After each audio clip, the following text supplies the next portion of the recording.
Hey folks, Coach Josh Wood here in Hobart, Tasmania. Today we're going to look at footwear and what you should be wearing for your adventures, depending on what those adventures are. So first thing I want to do is I really just want to go through what our options are. So generally speaking, when people think of going out for a hike, they think of hiking boots. Now, the big question is, do you need hiking boots? Well, no. Do I wear hiking boots? No. You know what? When I was in the Himalayas and crossing glaciers, I used these exact shoes. Not so much good for me anymore. They're pretty worn out. The cushion has been highly compacted. They don't really do what I want them to do. There ain't much tread on them anymore. But that Solomon Trail Runner is what I spent weeks tramping around the mountains in Nepal wearing. So something to keep in mind when it comes to choosing your footwear is what everyone else does might not be what you need to do. So let's go through a few things first. Let's classify a few things. So first of all, we've got on this end, these are my wife's, so they're incredibly small. This is what we consider like an alpine boot. So this is a leather, full grain, beautiful Italian leather with a Gore-Tex lining, which is a very popular name, and Vibram soles. This has a very high heel, something that you could use crampons or mini spikes with. It's Gore-Tex lined, meaning it's supposed to be waterproof. Great big chunky treads. This is overkill for just about everything most people will do. Here we have somewhere not quite a lightweight hiker, but a good quality, again, full grain leather with Vibram sole. Notice the treads are not quite as intense as these. This is a good all-around tramping boot. Good hiking boot. You could use these for a lot of alpine situations too. It's a high ankle, but in general, that's what people mostly think of as a traditional hiking boot. And these are a pair of Anatoms, which is a wonderful company. Down on this end, we have trail runners. We've got two different types. We've got Solomons here, which have your standard, sort of standard shoe shape. Don't want to say foot shape because that's not how a foot is shaped. But we got that standard pointy toe shape for a shoe. And these are a pair of Altras. Notice how much wider and more flipper-like that foot is. It's designed for the natural or neutral foot position. Not quite a barefoot shoe because it's got a pretty big stack, so the amount of foam under here, and it's got some great all-terrain treads on there. These are my go-tos for just about everything. And there is another option somewhere in the middle, something like these. And so this is my everyday winter boot, but also my go-to hiking and hunting boot. So this is a full grain leather with waterproof membrane boot by Lems. This is their Boulder Summit boot, which is a beautiful boot. But notice the shape of the foot box. It's for a neutral foot position, which I wasn't getting in these. So same size, both an 11. This is the widest they make these in. But look how pointy those toes are. Look how pointy these toes are. They're not. So let's talk about when and why you might use these different things. I'll leave that one off. Right, so when you're looking for footwear for any event, let's use some context here. If you're gonna play basketball, you're gonna have a better time wearing shoes suited for basketball shoes. If you're gonna play tennis, you want something that's suited to the sport. Now, what is the sport of backpacking or hiking? Well, or bushwalking. It's walking. So you need something that you can walk in for ages. Most of the force is down into the ankle, and then you're moving forward and backwards. You're not doing a lot of lateral movement. So a lot of people go gung-ho for ankle support. Well, ankle support is anything that's going to cover the ankle and hold it into place. Now, why do we need ankle support? Well, if you've got a history of ankle injury, or you've got weak ankles, or you're carrying more weight than you normally would on your back, the tiniest little thing can set that off. You could roll your ankle pretty easily. Now, why would I choose something that has literally no ankle support and no waterproofing for high altitude trekking? And I wasn't mountain climbing, I was trekking. I carried a backpack and I walked around in the Himalayas well above 4,000 meters for days on end. But I was walking. I wasn't climbing mountains. When I crossed a glacier, I was walking. I don't use ankle support in any other activity. Why would I use ankle support when putting on shoes for backpacking? Well, because I have ankles that I am comfortable with. I'm not worried about them rolling. I've never had a bad sprain. They're stable, and I train them in ways to keep them stable. If you are uncomfortable with the strength of your ankles or prone to injury, then adding a little ankle support can be really helpful. And in particular, that ankle support is really helpful when you're carrying loads that you are not used to carrying on your back.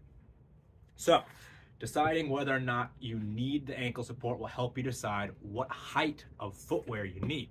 Now, there are these are Lone Peak 4? Lone Peak 4s, I think. And they make a high top one that gives you a bit more ankle support while giving you still the wide footbed and the good cushion and the good traction. And it's lightweight. But let's break down some of the options you might have here. So, if you're new to high altitude mountain climbing, not mountain climbing, but trekking and carrying heavy loads, more support is probably going to feel safer. But we have to keep in mind when choosing footwear that because of the length of the lever, distance from hip to the end of your foot, the farther out that is, the more weight compounds. So a heavy boot is a lot harder and more fatiguing to trek around in than having the same amount of weight in your backpack. It's more metabolically demanding. So this is why we tend towards the lighter side of things. So ankle support if you need it. Let's talk about construction, leather or synthetic. Obviously, I like leather. Leather is great. The beauty of leather is if the sole is able to be replaced, you're probably going to burn out and replace the sole before you have to worry about the upper. And that's why I got these boots in the first place. These Anatoms are wonderfully constructed. They have a leather cuff, leather inside of the tongue. They're smooth, they're friction-free, beautifully made boots because I wanted something that would last when I was working as a wilderness guide and allow me to replace the sole because the uppers are easy to take care of and will last a long time.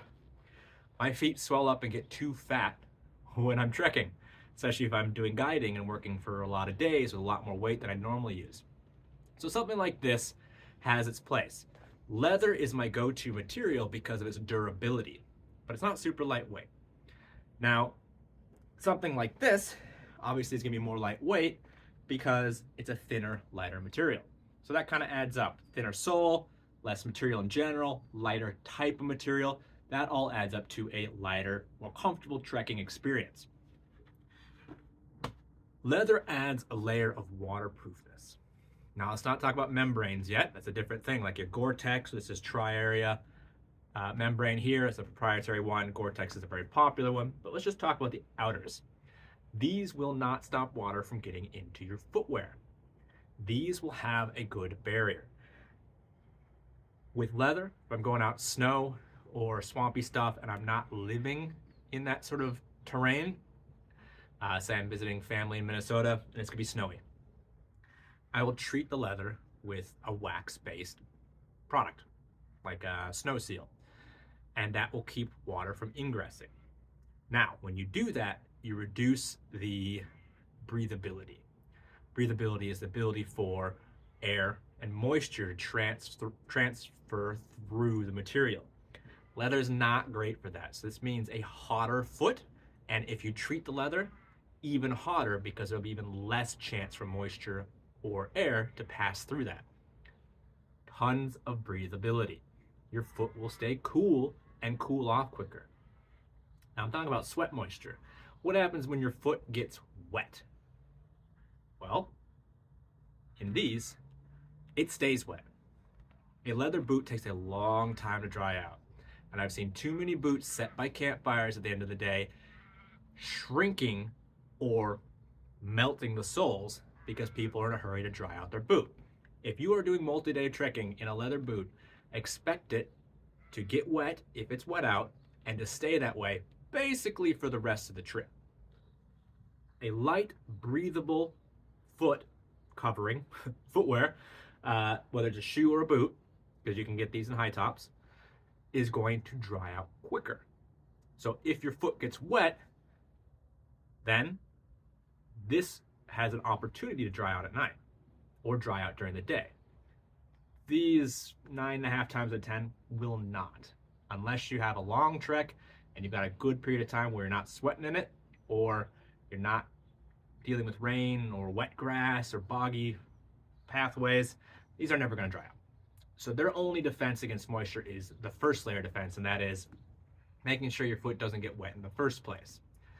Now, when we're talking, and I'll do a thing on blisters and moisture management separate from footwear, but staying on footwear, let's talk about waterproof membranes. And this is the same thing as we talk about in our jackets when we have Gore-Tex linings or a waterproof membrane.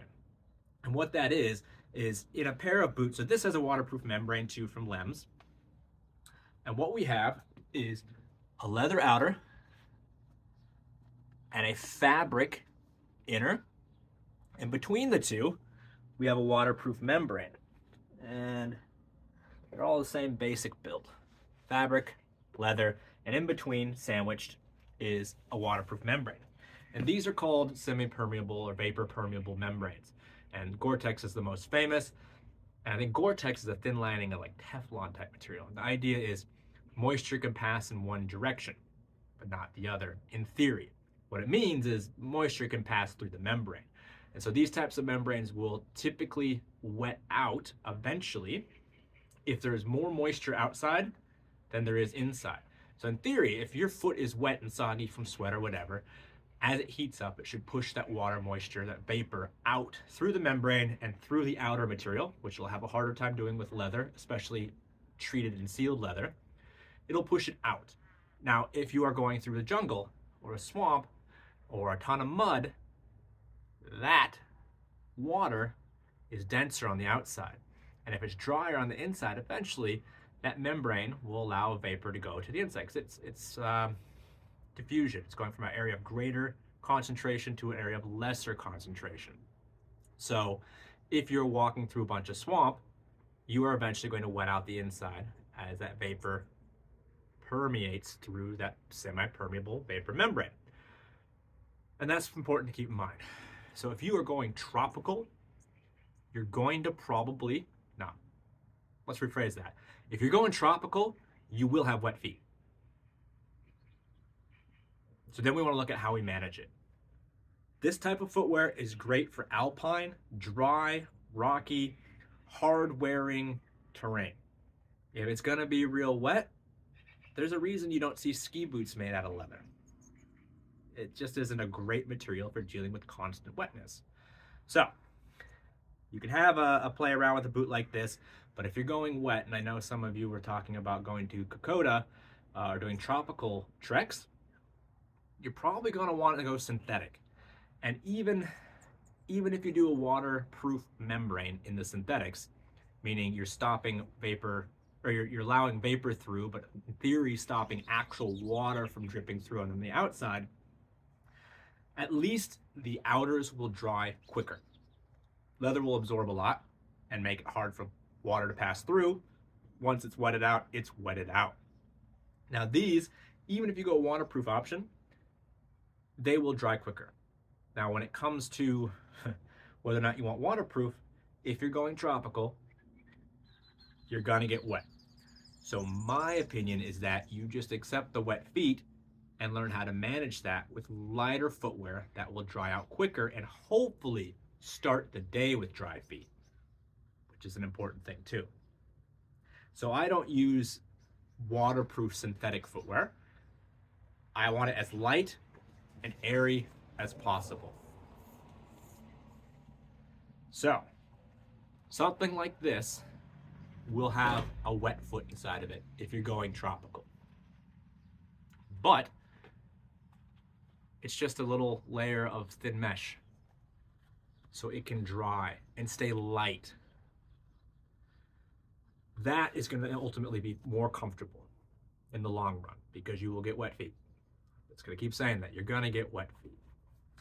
So with something like this, we do have, and I'll talk a bit more about this in the blister management video, but we can manage the wet feet better. We can dry them out. We can care for our feet better. These will be lighter when wet. These will continue to get heavier. A pair of alpine boots like this might weigh upwards of a kilo to a kilo and a half. Easy. These are lighter.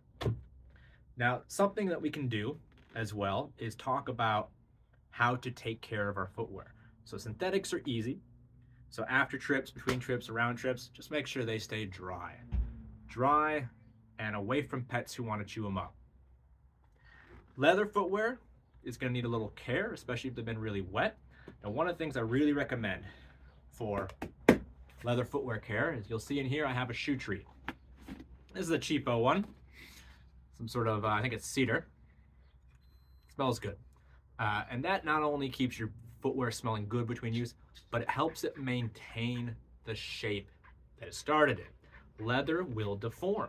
And so when you're storing these, especially if they're being stored to dry out, so they've been wet, or after lots of use, when you're storing these between trips, get yourself some shoe trees. And sometimes they're springy ones, sometimes they form fit. But something like this, slot it into your boots. You can also bundle up newspaper and things like that, but I prefer something a little bit more rigid. It helps it maintain its shape, because these do shrink over time. If they're not used, they can shrink. Other than that, just keeping them clean and dry in storage should be more than enough. Synthetics, clean and dry, but they're not really going to lose their shape. They're not going to shrink on you. In terms of choosing your first pair, think about what's most important in your trip.